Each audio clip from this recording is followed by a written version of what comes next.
Madam Clerk, if you will, please let the record show that all commissioners are present today. And now we will accept a motion to approve the agenda. I'll make that motion. Chair, Yes. second that. Okay. But So can I also motion and a second? add to the agenda? All right.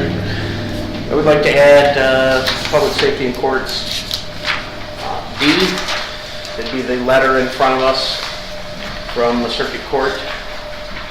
It was mailed over to me and I forgot to add it on this month. It's for a jury board reappointment. I got a reminder email today, so we could have waited till next month because it doesn't expire till April 30th, but they sent it to me in advance and I missed it, so I wanted to make sure we got it today. All right. So with the ad, any questions or discussion?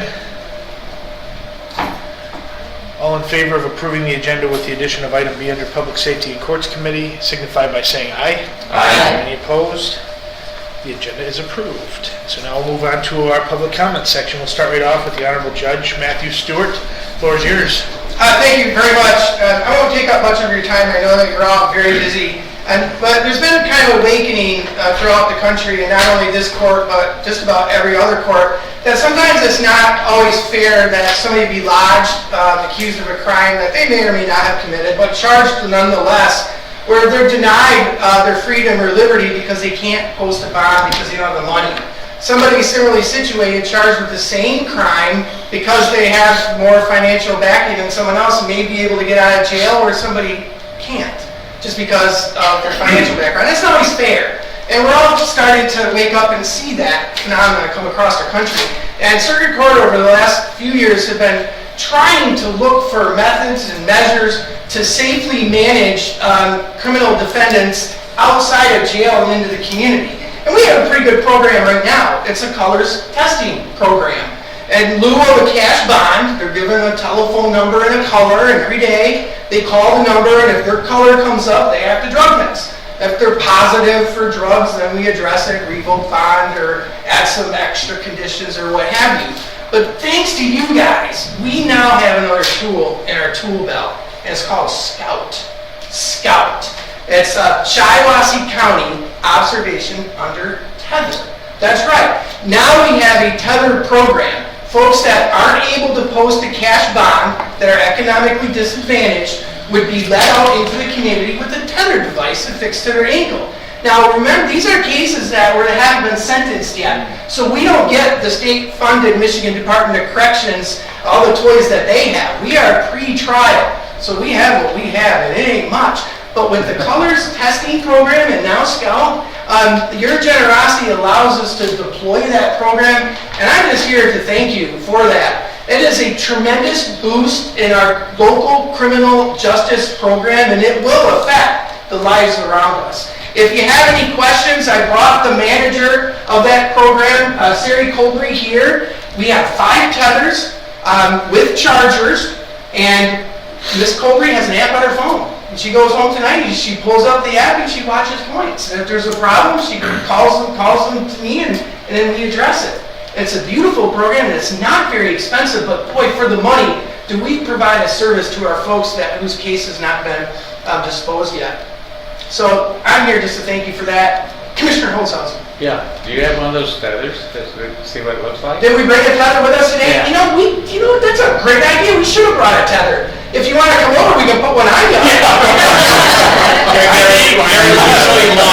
Yeah, we did it.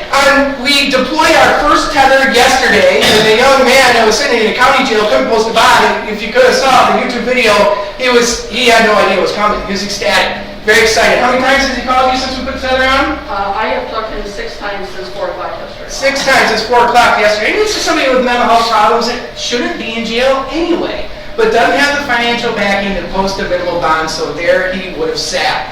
We'll use our next 4 tethers next week, and then we'll see how it goes from there. Hopefully this will catch on. District Court might want to get interested. The other courts may want to follow suit and reduce jail population, cheaper, and better for the community. It allows the participant, if they need health medication, mental health medication, they can take medication, they can go to work, and it's a win all around. So, ladies and gentlemen, thank you very much. I had just a quick question about the tethers.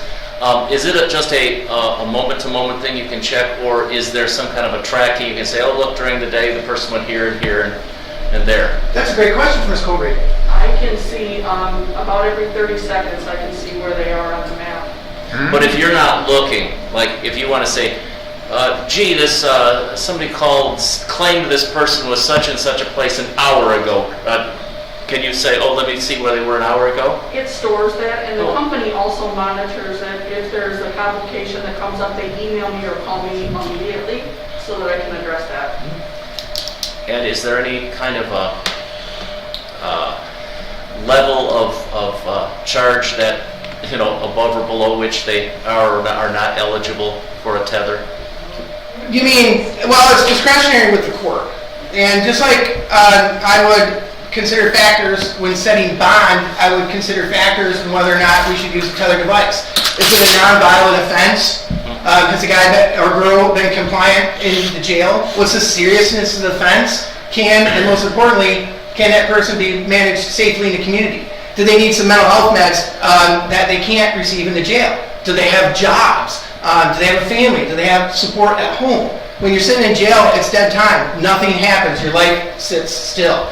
And with the coronavirus pandemic, we have a lot of people just sitting still. Nothing is moving. And so it's important that we get the people that we can, we get them out in the community, get them working, get them treatment, getting them to take their mental health meds. That's important. And if there's a problem, well, when we bring them in and we address it. Does that answer your question? Yeah, perfectly. Thank you. Good. Thank you. Any other questions, ladies and gentlemen? Sounds good. Okay. Thank you so much. It's a big deal for circuit court and for our folks that are sitting over in the county jail with no remedies and no redress. So thank you very much. Appreciate you coming in today. Is there anybody else that would like to address the board at this time? Do we have to put that on the agenda or not, to pass it or not? I think he just did it. No, it was Oh. under the threshold. Under the $5,000. Oh, okay. 1,700, am I not mistaken? 1,700, that's not much. Big bang for the Yeah. buck there. Yeah. Okay. All right, so we got the executive session next. Is that something that we want to do now, Mr. Chair, or would we like to do that at the end? I think we want to do it now as the attorney was Is the attorney here? time. In that case, we will go ahead and accept a motion to go into executive session. I'll make the motion, to go into executive session. Support. A motion and a second to go into executive session regarding a lawsuit update on the McGuckin and Rosario lawsuit. Any discussion before a vote? Hearing none, all in favor of going into executive session signify by saying aye. Aye. Any opposed, same sign. Motion carries. We'll go into executive session. We'll give everyone a minute or two if you could please